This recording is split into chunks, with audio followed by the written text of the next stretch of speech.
nós caminharemos pelos meses de outubro e novembro, e se Deus assim permitir, no primeiro domingo de dezembro, nós estaremos encerrando a exposição desse livro de Marcos. Se você está visitando a nossa igreja ou chegou aqui recentemente, é importante ressaltar que todas as mensagens dessa série de Marcos estão disponíveis no YouTube, no canal da igreja lá no YouTube, Igreja Batista Calcaia do Alto, tem uma playlist lá, você pode procurar, as mensagens estão ali.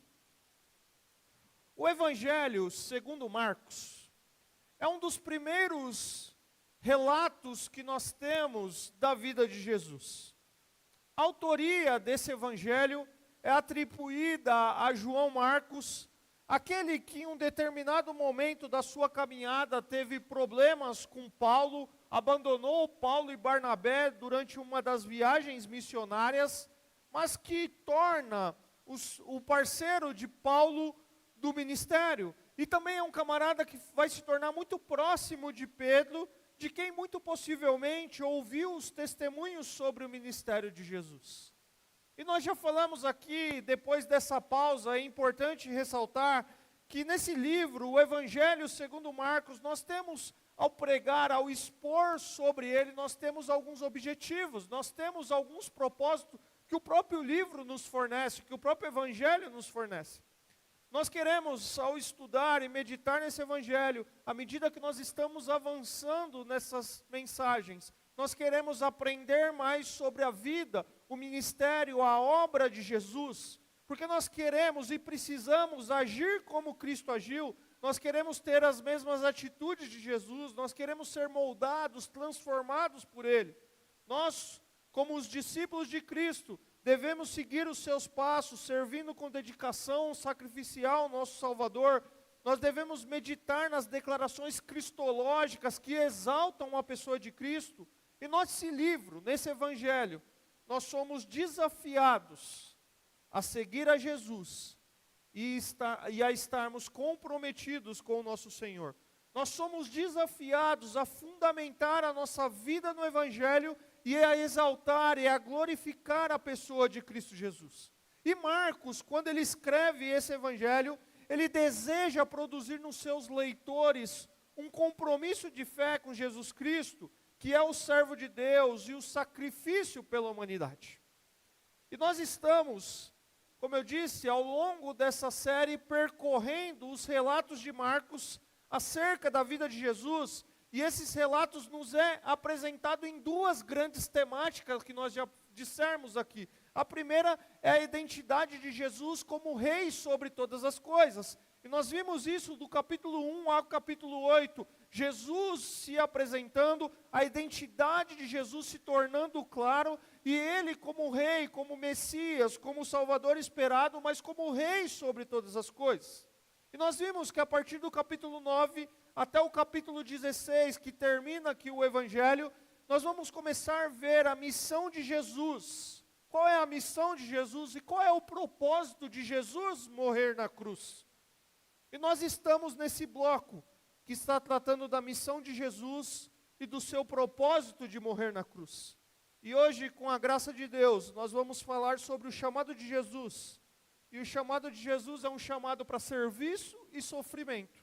E para isso eu convido você a abrir sua Bíblia em Marcos, capítulo 10, a partir do verso 32. Marcos, capítulo 10, a partir do verso 32. Deixa sua Bíblia aberta aí, nós já vamos ler o texto. Nós vimos no capítulo 10, eu vou recapitular aqui esse trecho, que à medida que Jesus avança em sua jornada para Jerusalém, nós vamos encontrar as multidões, como de costume, seguindo a Jesus, e Ele de forma compassiva, amorosa, ensinando aquele povo humilde, e aquele povo humilde e simples gostava de ouvir os ensinamentos de Jesus. E Jesus, na primeira parte do capítulo 10, ele vai tratar do tema do discipulado. Nos aspectos não tão gerais, mas nos aspectos mais fundamentais da vida. Ele vai falar sobre o casamento, ele vai falar sobre as crianças, ele vai falar sobre o custo do discipulado, por isso nós vimos, o irmão Luiz pregou esse texto, Jesus, o homem rico e a vida eterna. Então Jesus deixa claro que segui-lo envolve uma transformação de valores. Seguir Jesus envolve uma transformação de vida. E agora nós estamos diante da última série de acontecimento do ministério público de Jesus. Porque no restante de Marcos, do capítulo 11 até o 16, nós vamos tratar da semana da paixão, da crucificação, da ressurreição. E Jesus aqui, mais uma vez, chama os seus discípulos para trilhar com ele um caminho de serviço e um caminho de sofrimento. Vamos ler o texto, Marcos, capítulo 10, a partir do verso 32. Eles estavam subindo para Jerusalém, e Jesus ia à frente.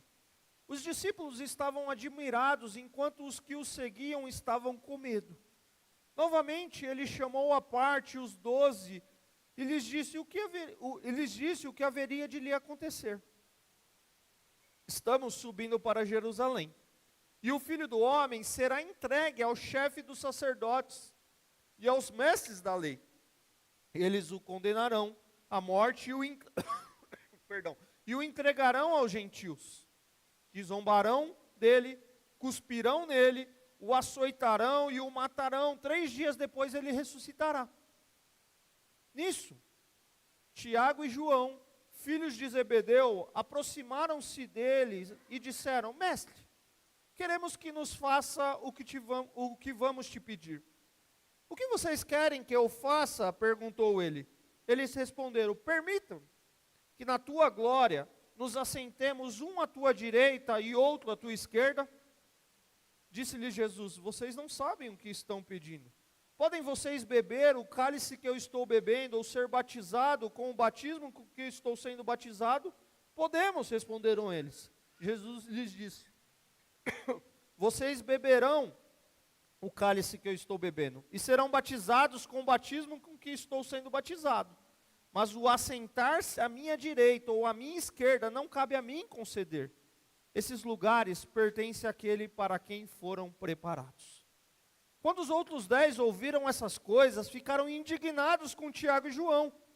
Jesus os chamou e disse: vocês sabem que aqueles que são considerados governantes das nações as dominam, e as pessoas importantes exercem poder sobre elas. Não será assim entre vocês. Ao contrário, quem quiser tornar-se importante entre vocês, deverá ser servo. E quem quiser ser o primeiro, deverá ser escravo de todos. Pois nem mesmo o Filho do Homem veio para ser servido, mas para servir e dar a sua vida em resgate por muitos. Então chegaram a Jericó. Quando Jesus e seus discípulos, juntamente com uma grande multidão, estavam saindo da cidade, o filho de Timeu, Bartimeu, que era cego, estava sentado à beira do caminho, pedindo esmola. Quando ouviu que era Jesus de Nazaré, começou a gritar: Jesus, filho de Davi, tem misericórdia de mim. Muitos o repreendiam para que ele ficasse quieto, mas ele gritava ainda mais: Filho de Davi, tem misericórdia de mim. Jesus parou e disse: chamem-no. E chamaram o cego. Ânimo, levante-se, ele está chamando.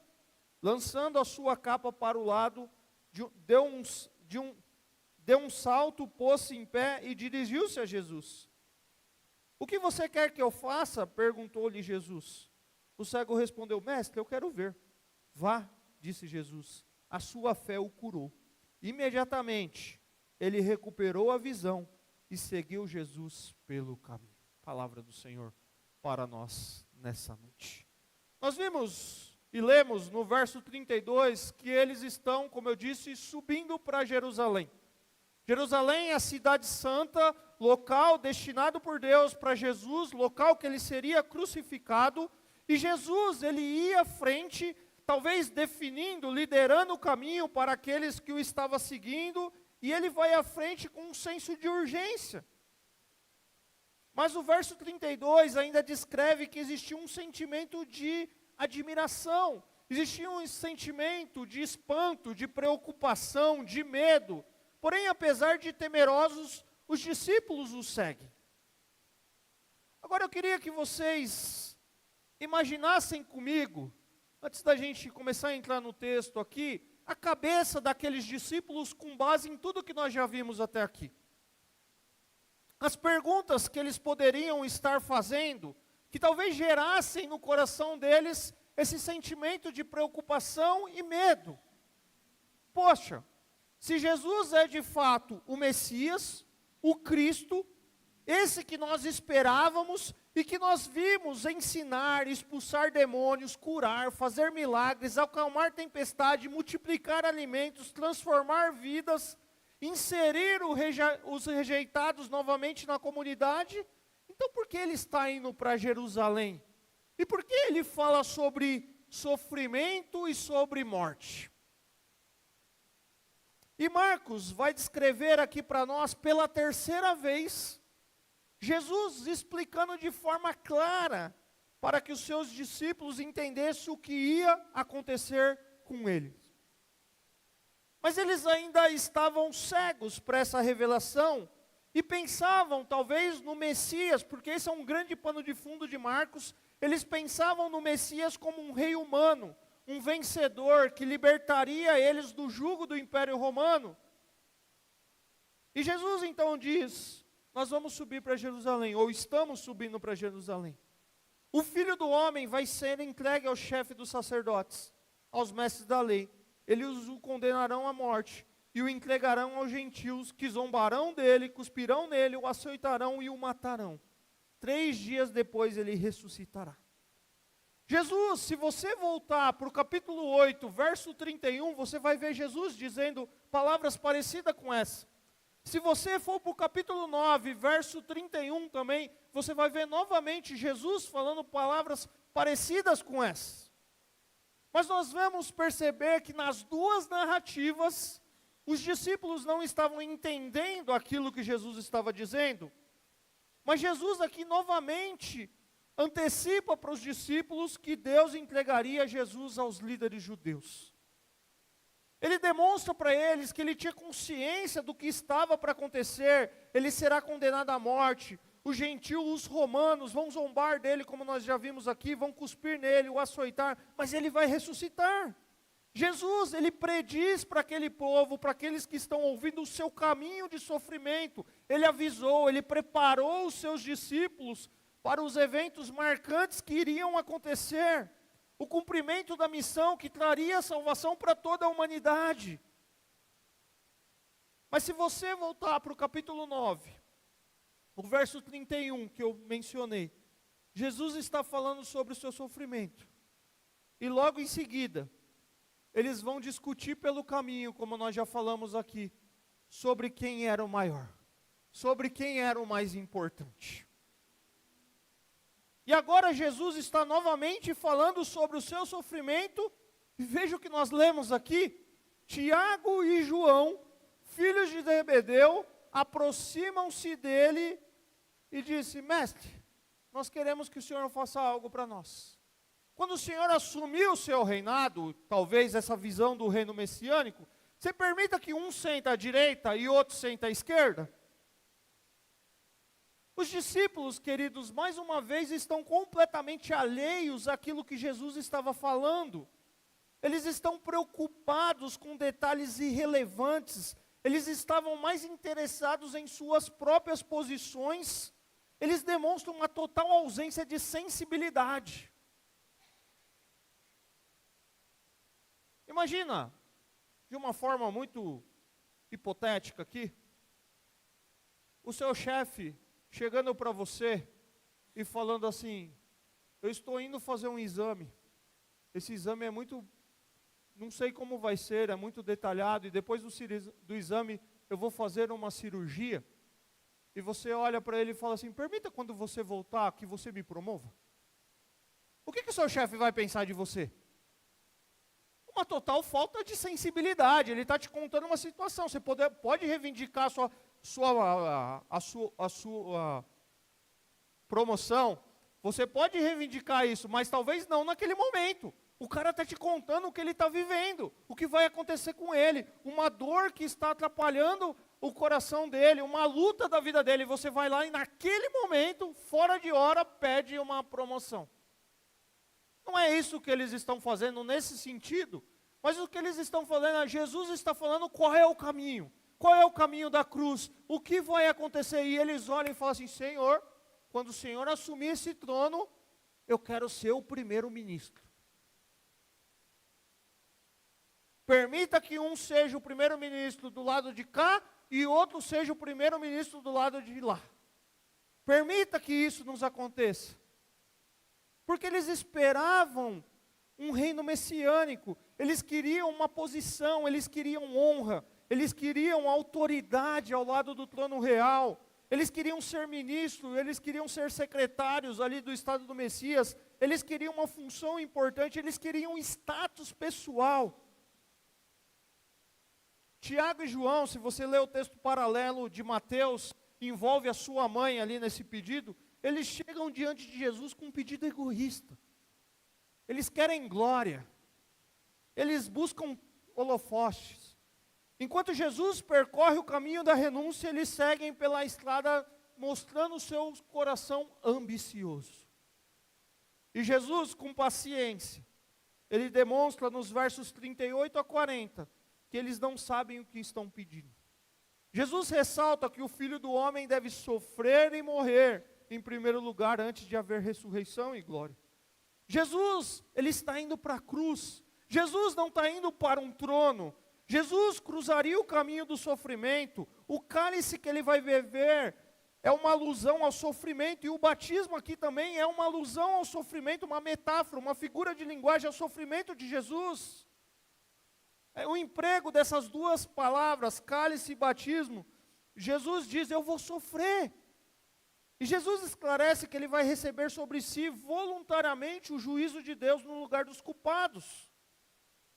E o que ele está ensinando àqueles camaradas, queridos, é que seguir a Jesus significa segui-los nesses passos também. O direito de assentar-se à esquerda ou à direita de Jesus são lugares preparados por Deus. Jesus mostra para eles que a pergunta e o sentimento deles estão errados. Eles não estão tendo visão espiritual. O chamado que eles receberam de Deus, como nós já vimos lá no começo de Marcos, não eram para liderar em causa própria. Tudo que eles possuíam, ou tudo que eles receberam, e tudo que eles deveriam transmitir, deveria apontar para Jesus. Deveria apontar para o seu reino. Eles estavam sendo direcionados por Jesus para um novo caminho. E para isso eles precisavam aprender a sentar-se aos pés do Mestre e servir como ele servia. Agora você imagina, queridos, assim como teve uma discussão naquele momento, no capítulo 9, que eles estão pelo caminho discutindo sobre quem é o maior, e aqui os outros 10 discípulos estão ouvindo e eles pensam o quê? O que esses caras estão discutindo? E aí a gente talvez pode olhar para um lado e falar: não, faz sentido, né? Eles não estão entendendo, eles discutem. Ou será que eles também não queriam estar lá na discussão, porque eles também não queriam que tivesse mais esquerda e mais direita para eles sentarem ali? A gente não sabe, mas eles começam então a ficar indignados. E Jesus chama eles então e diz assim: vocês sabem que aqueles que são considerados governantes das nações as dominam, e as pessoas importantes exercem poder sobre elas. Mas não será assim entre vocês. Entre vocês é diferente, discípulos. Quem quiser ser o mais importante entre vocês, deverá ser o servo. Quem quiser ser o primeiro, deverá ser escravo de todos. Pois nem mesmo o Filho do Homem, ou seja, pois nem mesmo eu, Jesus falando, vim para ser servido, mas para servir e dar a sua vida em resgate por muitos. Jesus apresenta aqui para eles, queridos, um contraste entre a forma de governar das nações dos gentios e com o que eles devem fazer. Os gentios exercem poder sobre o povo e por isso são tratados com reverência e respeito, mas essa não deve ser a forma de vocês liderarem. Entre vocês, discípulos, não deve ser assim ou não será assim. grandeza, liderança e governo no reino de Deus são definidos por serviço e ministério. Vocês devem dar-se de si mesmo ao povo, esse povo que vocês são chamados a servir. E o exemplo é o próprio Cristo, que veio para servir e dar a sua vida em resgate por muitos. Agora vamos pensar um pouquinho aqui, porque ser grande, no conceito do mundo, muitas vezes está ligado a ser servido, está ligado a ter poder sobre os outros. Algumas vezes pode estar ligado a usar o domínio sobre as pessoas. Quando nós olhamos para a marca da nossa cultura de liderança, é que a liderança ela tem que ser autônoma, ela tem que ser suficiente, mas no reino de Deus, Jesus diz, a lógica é diferente. A grandeza é medida pela dependência, é medida pela obediência. Aquele que chamou vocês, pelo serviço e não pela dominação. Ser grande é ser servo, ser grande é estar a serviço dos outros, em vez de ser servido pelos outros. Jesus, ele mede a grandeza pelo serviço, não pela dominação, não pelo cargo, não pelo currículo, não pela reivindicação pessoal de alguém, não pela auto-intitulação. Entre vocês, discípulos, tem um novo tipo de relacionamento. Vocês devem ser servos uns dos outros e escravos de todos. O padrão que Deus estabelece é que uma pessoa deve ser um servo antes de Deus promovê-la a uma posição de liderança. Na igreja, o que serve é o que é qualificado para governar. Jesus abre os olhos daqueles camaradas dizendo que a verdadeira grandeza não é a posição que você ocupa, mas é servir aos outros. Queridos, um chamado para a liderança na igreja é um chamado para uma vida de disposição para o sacrifício e para o serviço. Tiago e João, ao invés de imitarem a Jesus, ao invés de pensarem no sofrimento do Senhor, eles estavam admirando a glória, a autoridade dos governadores romanos, homens que amam posições de destaque e autoridade. E Jesus percebe a ambição do coração deles. E nós precisamos parar aqui e começar a aplicar o texto, porque ainda hoje, muitos buscam posições elevadas no reino deste mundo, mas não querem viver os valores inversos do reino de Deus. Ou ainda nós podemos perder de vista a missão da igreja, porque nós queremos nos colocar em lugar de honra, nós queremos status pessoal, e nós esquecemos que somos chamados a nos colocar em último lugar, e deixar que o primeiro lugar seja ocupado por Jesus. Lendo um livro sobre liderança há um tempo atrás, o autor faz uma pergunta que eu acho muito pertinente. Ele diz assim: qual é a alegria que motiva o coração de um verdadeiro servo? Qual é a alegria que motiva o coração de um verdadeiro servo? E ele responde dizendo assim: a alegria de um verdadeiro servo não é o poder. A alegria de um verdadeiro servo não é o controle. A alegria de um verdadeiro servo não é a aclamação. A alegria de um verdadeiro servo não é o conforto ou a facilidade. E claro, a alegria de um verdadeiro servo não é a posição.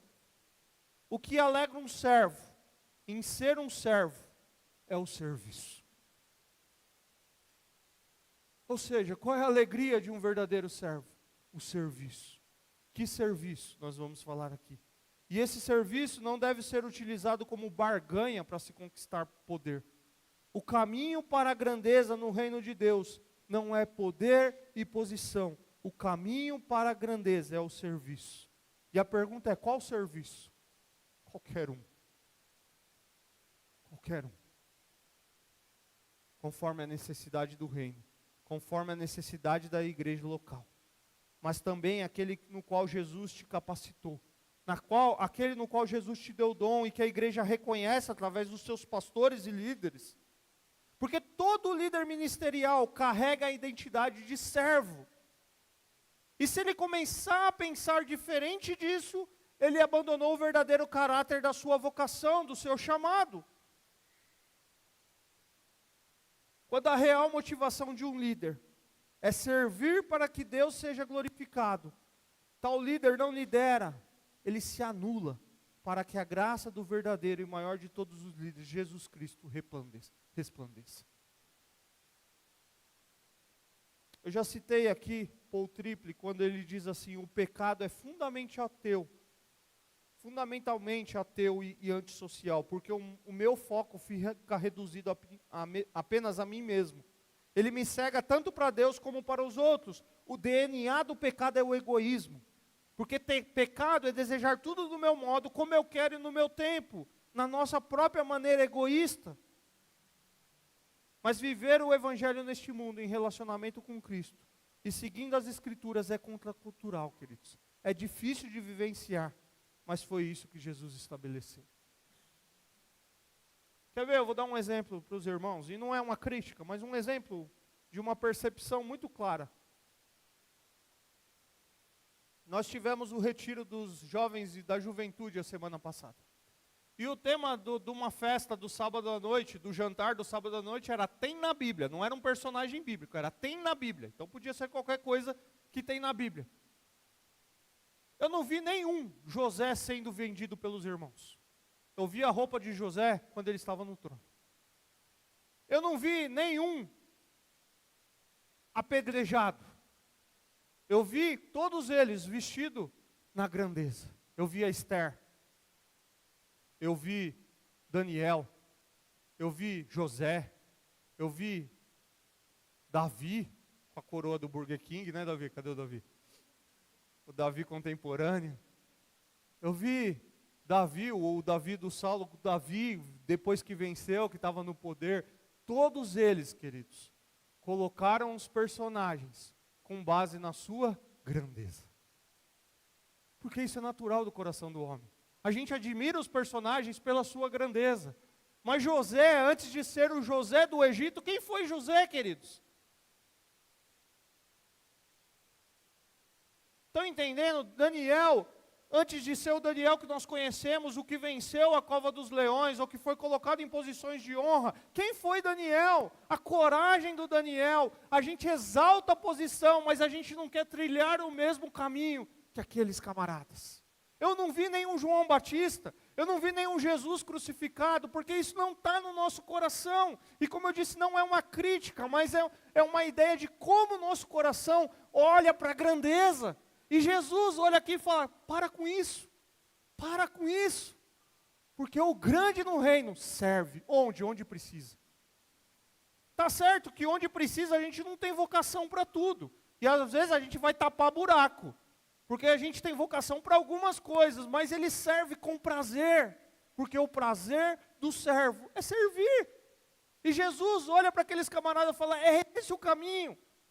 É para isso que eu estou chamando vocês, é um caminho para deixar esse ego de vocês da cruz, é um caminho para vocês morrerem para vocês mesmos, para exercerem o ministério que eu tenho preparado para vocês. E é isso que Jesus fala para mim e para você nessa noite, querido. Nós precisamos nos esvaziar de nós mesmos, para que quem cresça seja Cristo Jesus. O servo serve, o servo que não serve, não serve. Entenderam o trocadilho? O servo serve, o servo que não serve, no reino de Deus não serve, é um acomodado, e precisa refazer o seu relacionamento, ou repensar o seu relacionamento com Cristo Jesus, porque não está servindo. E onde? Onde precisa. Eu quero servir, pastor, eu não sei o que fazer. Qual é a necessidade da igreja? Serve. Qual é a necessidade da igreja nesse momento? Aí o pastor vai olhar e falar, estou pensando, é criança. Criança, mas você vai lá. É passar, ajudar uma vez por mês no café da manhã. Café da manhã é repassar a manteiga. Cortar o pãozinho lá, pôr a mortadela com queijo. Serve, tem prazer em servir, queridos. O que eu posso fazer para servir? E é isso que Jesus ensina aqui. Quem passa pela cruz, quem está nesse caminho, Deixa de lado o ego para que possa servir Cristo Jesus. Com o quê? Com o que precisa. Eu quero citar para os irmãos um exemplo bíblico. Exemplo esse de um homem das Escrituras, João Batista. Lucas capítulo 1, versos de 5 ali, a partir do capítulo 1, a partir do verso 5 até o 15, mas mais o finalzinho ali vai dizer assim: ele será motivo de prazer e de alegria para vocês, e muitos se alegrarão por causa do nascimento dele. Está falando de João Batista. Pois será grande aos olhos do Senhor. Ele nunca tomará vinho nem bebida fermentada, e será cheio do Espírito Santo desde antes do seu nascimento. Ele vai ser grande aos olhos de quem? Do Senhor. Agora veja a vida dele, o que é ser grande aos olhos do Senhor. Há um determinado momento que os judeus enviam os sacerdotes e os levitas para perguntar quem é João. E aí, João, quem é você, cara? O que estão dizendo? Ele diz: eu não sou o Cristo. Olha que interessante. Eu não sou o Cristo. Eu não sou o Elias. Eu não sou o profeta. Olha o que diz João 1, versos 22 e 23. Finalmente perguntaram: quem é você? Dá-nos uma resposta para que alevemos aqueles que nos enviaram. O que diz você acerca de si próprio? Jesus respondeu com as palavras do profeta Isaías: eu sou a voz que clama no deserto. Faça um caminho reto para o Senhor. Quem é você? Eu sou a voz que clama no deserto. Que voz? Aquele que anuncia o Senhor. Em outro momento, João 3,30, diante do testemunho acerca de Jesus, ele vai dizer: é necessário que Ele cresça e eu diminua. Isso é ser grande aos olhos do Senhor, queridos. É isso que é crescer aos olhos de Deus. É isso que é entender o caminho do discipulado. É Ele que cresce. A gente só serve. É Ele que é entronizado. É Ele que é glorificado. A gente só cumpre o nosso papel que Ele nos deu, a nossa vocação. E João Batista entendeu isso. João Batista entendeu isso. E qual foi o caminho de João Batista, queridos? Foi condenar o pecado de um líder e ter a cabeça cortada e servida numa bandeja. Uau! Isso é grandeza no reino de Deus. E olha o que o próprio Deus diz sobre João Batista: você vai ser grande, o anjo anunciando o nascimento dele, você vai ser grande aos olhos de Deus. Quem é você? Você é Elias, você é o profeta, você é o Cristo? Não. Não. Eu não sou. Eu não sou esse camarada. Eu sou a voz que clama no deserto. Quem é você, João Batista? O que você está fazendo aqui? E esse negócio de batismo seu, de Jesus? Não, é necessário que Ele cresça e que eu diminua. João escolheu viver como aquilo que foi anunciado sobre ele. E ser grande aos olhos do Senhor. Ser grande aos olhos do Senhor. Ele foi quem Jesus disse que ele seria. Eu falei recentemente aqui, não são os projetos dos discípulos, não é o nosso projeto, mas é nos colocarmos à disposição do projeto de Jesus, fazendo o que ele fazia e ensinava, porque a verdadeira grandeza no reino de Deus consiste não em ocupar uma posição ou ter autoridade, mas em servirmos uns aos outros. Isso é ser grande no reino de Deus, querido. Humildade deveria estar enraizada em um coração regenerado, em alguém que nasceu de novo. Que ele cresça e a gente diminua.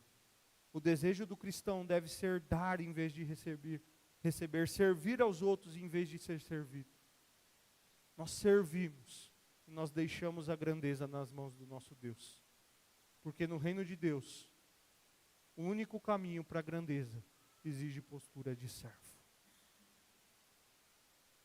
O caminho de Jesus, o caminho que os discípulos estavam sendo convidados para ir, não era um caminho de ascensão. Não era um caminho de aplausos no qual o mundo investe tanto. Era um caminho que leva para uma cruz. E aí você olha e fala: legal, pastor, mas isso não tem nada a ver comigo, porque eu não vou lá para a cruz que Jesus ia. Ele estava vivendo aquilo lá. Mas é a cruz de entender o sacrifício de Jesus e nos rendermos diante dele e falar, eu abro mão de mim mesmo, para que o Senhor seja o grande. Eu não quero grandeza nenhuma. Eu parafuso o banco, eu troco a lâmpada, eu sirvo o chá, eu prego, eu dou aula, mas eu quero fazer o que o Senhor deseja que eu faça. Porque a gente coloca grandeza, né?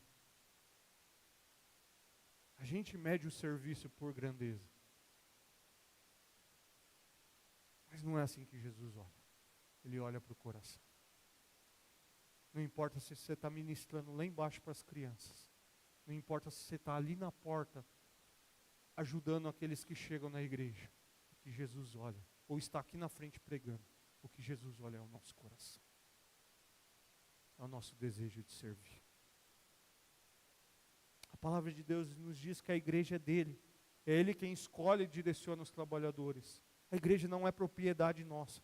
Nós somos servos de um Senhor, a quem deve ser glorificado em tudo que fazemos. Na igreja existem diversos ministérios, mas o propósito tem que ser o mesmo. E a minha pergunta é, o que você recebeu do Senhor? Quais são as suas habilidades? Quais são os seus dons? O que você ama fazer? Qual é a sua paixão? Quais são os seus recursos, a sua profissão, a sua experiência de vida, as necessidades que estão próximas a você? Qual é a tua motivação? Deus edifica e fortalece a sua igreja através do seu povo.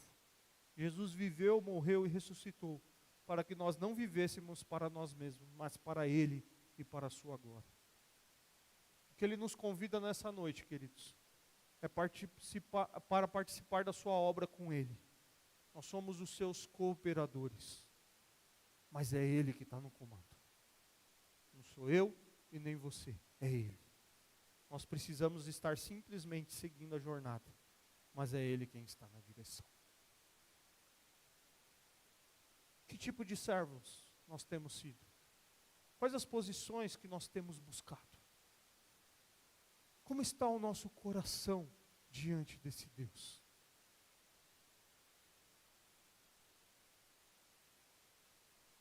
Como está o nosso coração diante desse Deus? O que Deus ainda te deu que você pode fazer? Você fala, não, estou no final da jornada, acabei a carreira, guardei a fé e agora eu quero parar. Enquanto Deus te deu fôlego de vida, querido, você pode fazer algo. Eu não estou falando um ativismo de igreja, mas eu estou falando servir ao Senhor, à sua igreja, ao reino, que é muito maior que a igreja local, a fazer aquilo que Ele nos deu. Aprender a conviver, sim, com as diferenças. A gente vai ficando mais velho, a gente vai ficando com umas manias, não vai? Eu já percebo isso em mim. A gente vai ficando com as manias. E aí a gente tem que olhar e falar assim, mas o novo não tem essa mania. E aí a gente tem que olhar e aprender a conviver, faz parte. Às vezes eu olho para minhas cabeças, minhas não, né? Só, a minha cabeça, 41 anos de idade, eu falo, já estou parecendo um cara de 75. Imagina quando chegar a 75, né? O que eu vou parecer? Porque a gente tem as nossas manias, queridos. Mas para servir a gente precisa aprender a conviver, nós somos diferentes. O mais velho foi criado dentro de uma linha de tempo diferente da nossa. Aquilo que ele traz como memória, aquilo como ele traz como experiência de vida, é diferente do mais novo. E é o grande desafio de ser igreja, querido, é juntar todo mundo aqui, e por isso nós dependemos do Espírito Santo, e dizer, nós precisamos servir como Deus nos ordena. Com qual motivação? Com coração de servo. Fazendo o quê? O que tem necessidade. Para isso Deus coloca líderes, Deus vocaciona, e vai direcionando o trabalho, mas nós nos abrimos para servir.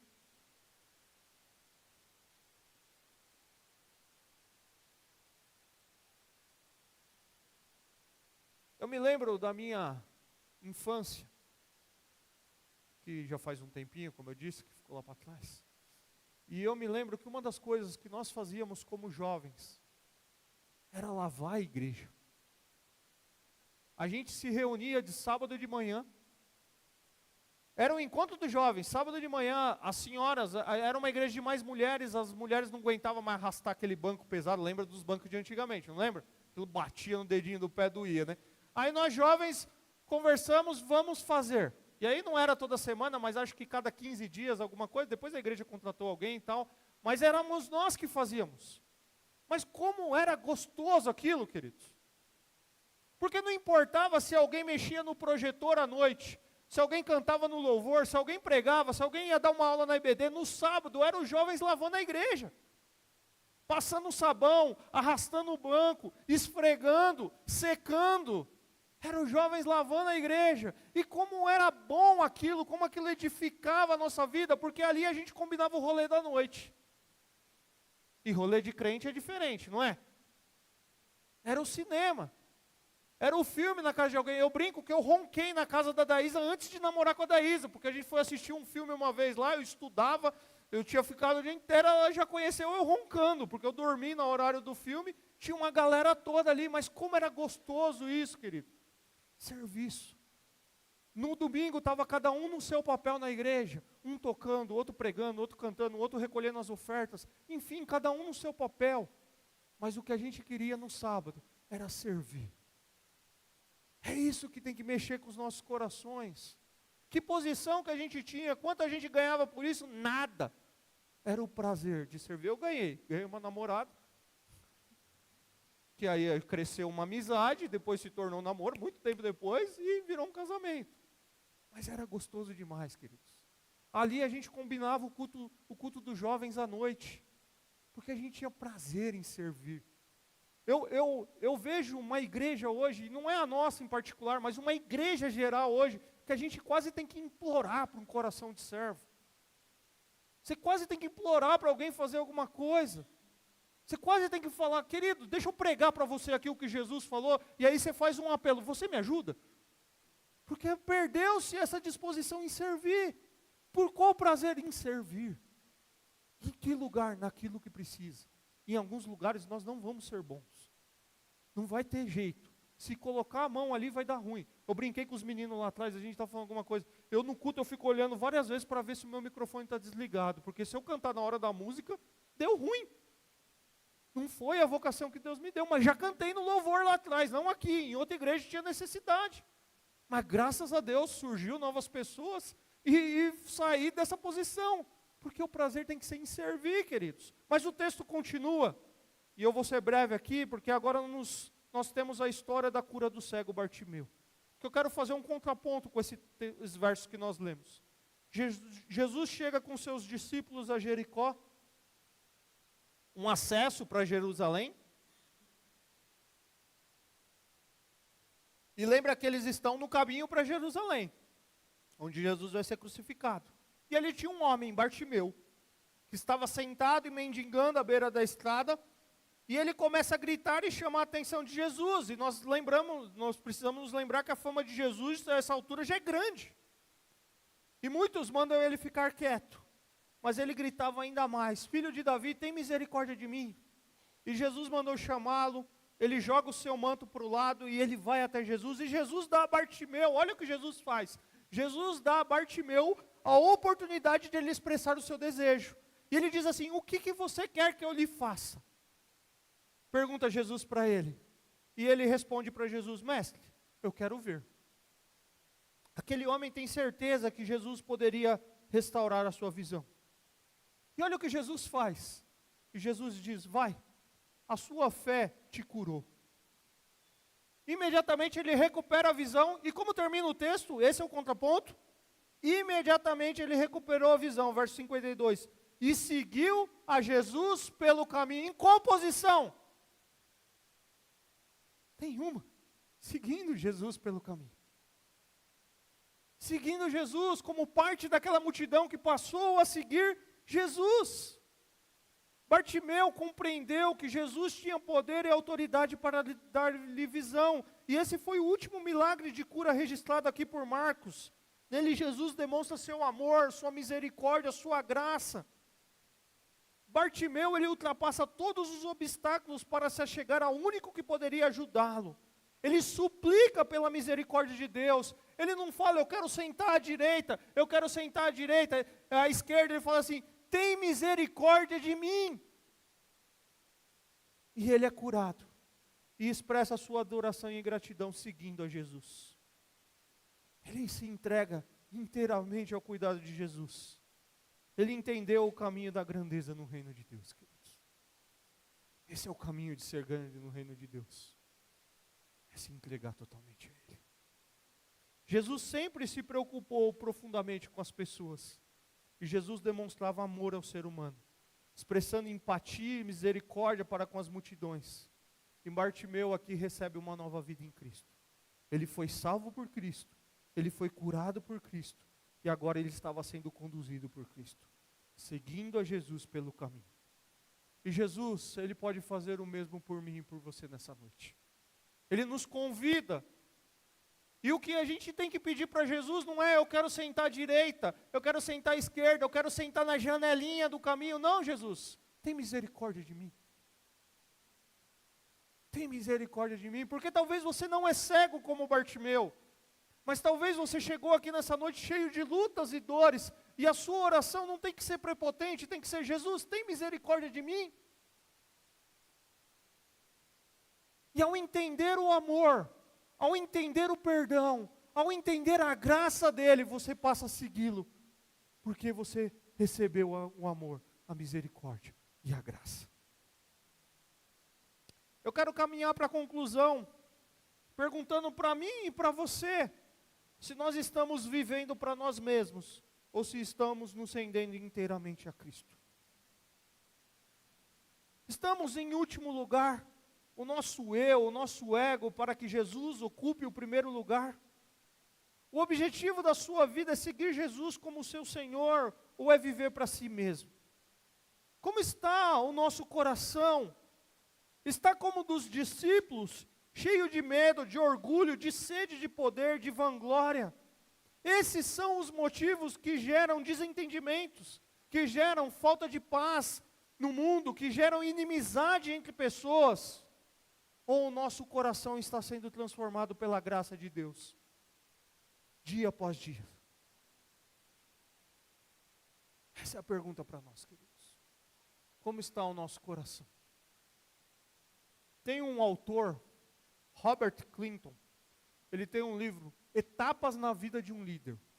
Ele é um professor dos Estados Unidos, e ele fez uma pesquisa com base no seu ambiente ali, e ele colocou como Deus vai forjando, trabalhando no líder ao longo da sua vida. E ele coloca aqui, eu acho que são 6 etapas, eu não me lembro agora, mas em uma das etapas é que Deus às vezes trabalha em uma determinada etapa, Deus trabalha mais na vida do líder do que através do líder. Deus trabalha mais na vida da pessoa, forjando a pessoa, do que na vida da pessoa. Não é algo exato, processual, mas é como se a gente entendesse assim, tem um tempo que Deus precisa, ou que nós precisamos ser forjados por Deus no nosso caráter, queridos. Eu dei um exemplo aqui, quando eu preguei em Marcos 9, quando eu servia café lá no meu trabalho. Os irmãos lembram disso? Como aquilo mexia com o meu orgulho, queridos. Eu, jovem, depois na faculdade, os meus amigos conversando sobre o dia a dia do trabalho, e eu com vergonha de dizer que naquele dia eu peguei uma bandeja, e eu fui servir 10, 12 café, trêmulo, com o problema que eu tinha, no meio de uma sala de reunião. Porque o nosso orgulho dói. Isso fere o nosso orgulho. Só que a gente muda de etapa e o orgulho continua lá. Porque quando Deus está nos forjando, Ele nos faz perceber algumas coisas. O meu sonho era sair daquela empresa e ir para um lugar que eu entendia a empresa, via a empresa, eu estudava administração de empresas na época. E aí eu saí 10 anos depois, trabalhei 10 anos nessa empresa, 10 anos servindo café algumas vezes.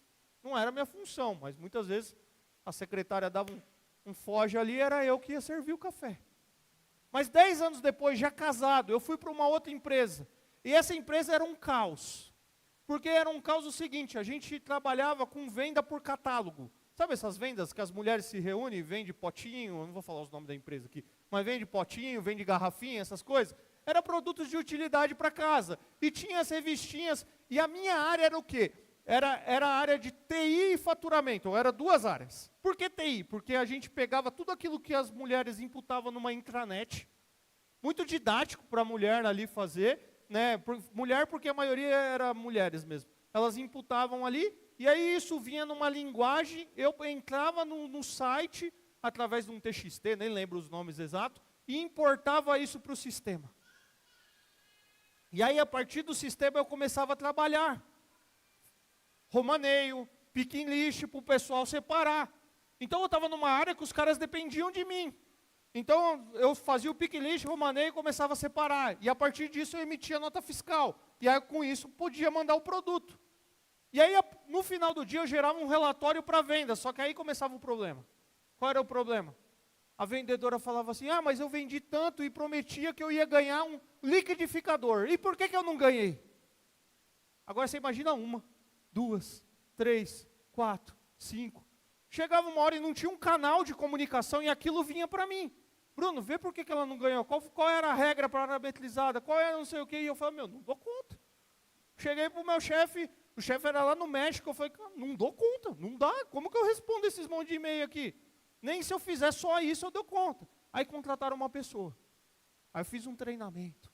Treinei a pessoa, falei, você precisa entrar no sistema. Você tem que olhar, a regra está parametrizada aqui, você tem que ver se atendeu isso. Por que eu estou dizendo tudo isso, queridos? Porque daí a pessoa que entrou, ela pegava o e-mail simplesmente e mandava para mim, Bruno, vê por que a mulher não ganhou o prêmio? O que aconteceu? Eu fazia a mesma coisa.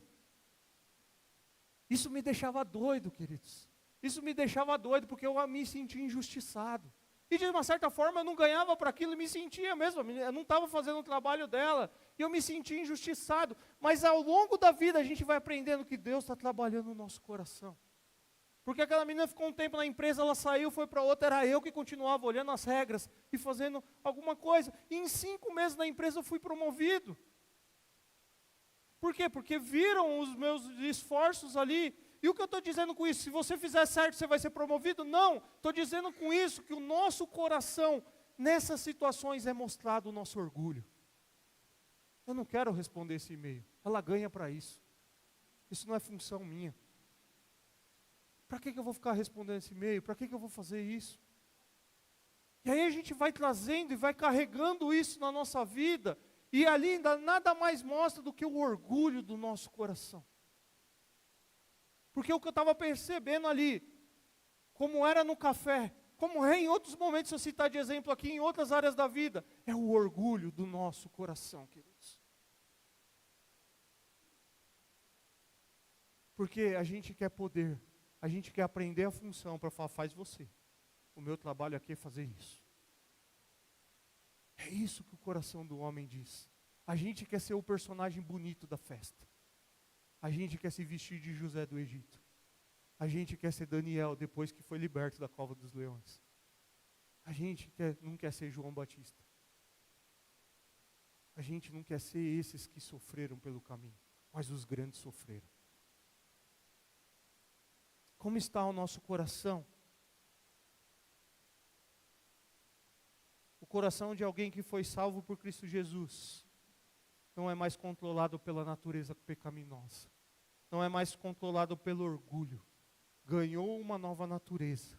E agora nós podemos pensar, escolher, desejar, agir e falar como Deus ordenou em sua palavra. Ele vive em nós, com todo o seu poder, graça e glória, para que nós não mais vivamos como escravos da paixão, do nosso ego e desejos do pecado. É o Espírito que controla os nossos corações.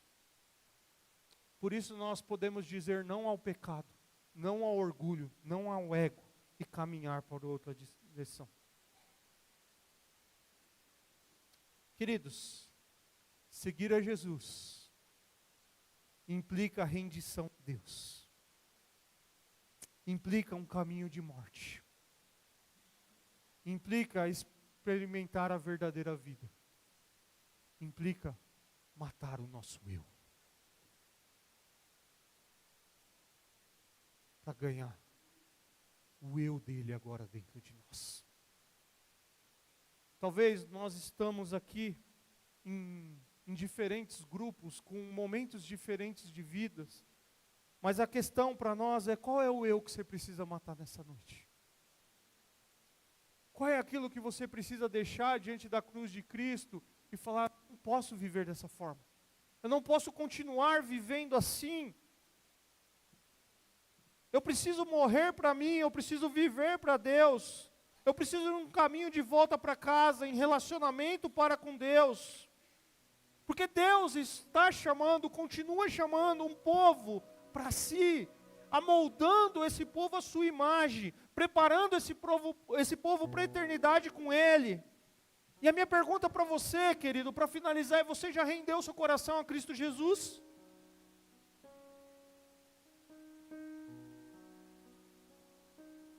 Ele morreu, Ele se entregou pelo pecado de toda a humanidade, Ele morreu por você, querido. Para que você, nessa noite, olhasse para Ele e falasse: eu preciso de uma nova vida. Sabe por que meu casamento não está legal? Porque tem pecado aqui dentro. Sabe por que a minha família não está legal? Porque eu preciso morrer para mim mesmo. Sabe por que lá no trabalho não está legal? Porque eu preciso morrer para mim mesmo, para que Cristo seja glorificado através da minha vida.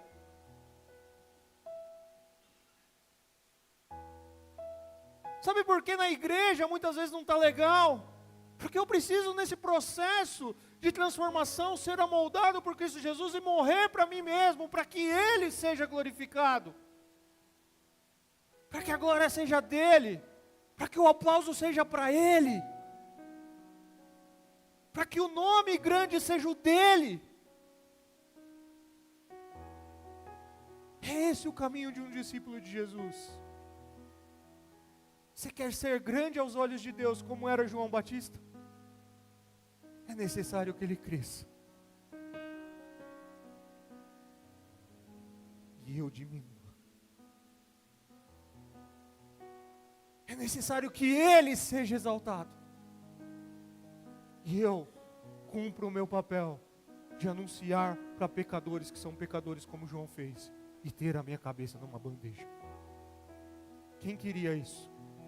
Já pensou, John, próximo acampamento, vamos pensar numa temática: personagens que sofreram na Bíblia, e a gente vai ver como foram grandes. E aí chegar alguém com a cabeça de João Batista na bandeja. Esse é o caminho do discipulado, queridos. Esse é o caminho de seguir Jesus. Não estou querendo dizer que você vai sair daqui degolado. Não estou colocando isso, porque foi isso que João viveu, mas eu estou querendo dizer que é morrer para nós mesmos. E sim, o seu amigo vai se sentir, achar que você é um trouxa, porque você responde o e-mail dele, que era a função dele, mas faz. Porque tem um Deus que está vendo. Faz até o seu limite, obviamente. Não vai entrar em burnout e outras doenças aí por conta disso. Faz até o seu limite, mas faz.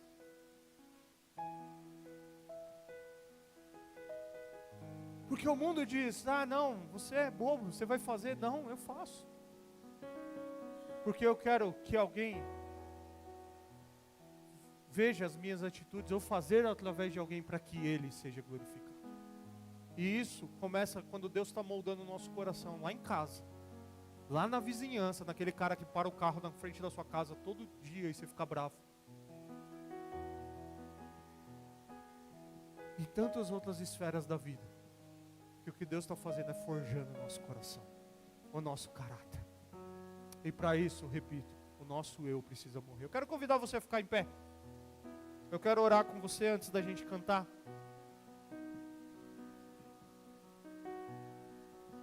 Nós vamos cantar sobre o amor desse Deus.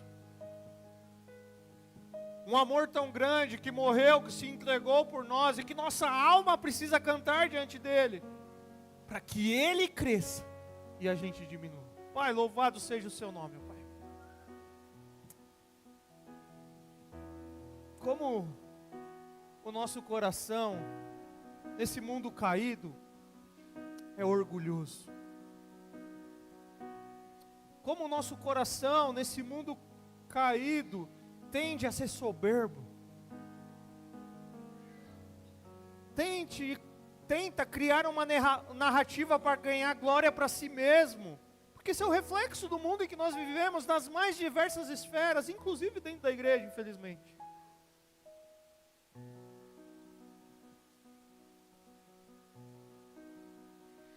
Mas quando nós olhamos para a Tua palavra, nós vemos a Tua palavra dizendo que se alguém está em Cristo, é nova criatura. Nasceu de novo.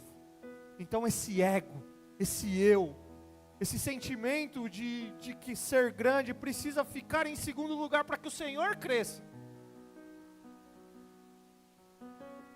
Isso é contracultural. Isso é contra os livros contemporâneos de liderança que nós lemos.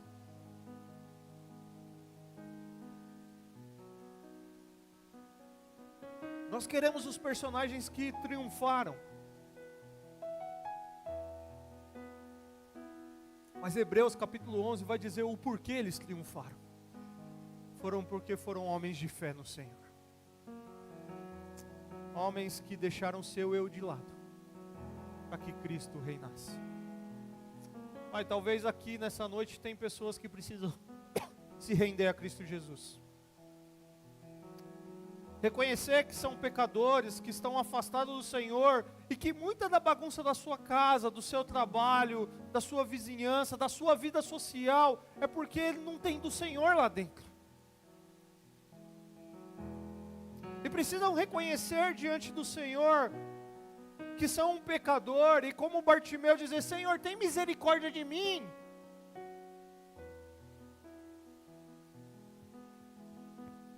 E o Senhor nessa noite já demonstrou na sua palavra o que o Senhor pode fazer.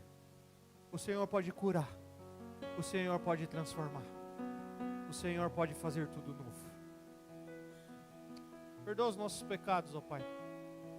Aceite o nosso coração diante do Senhor por meio de Cristo Jesus. É assim.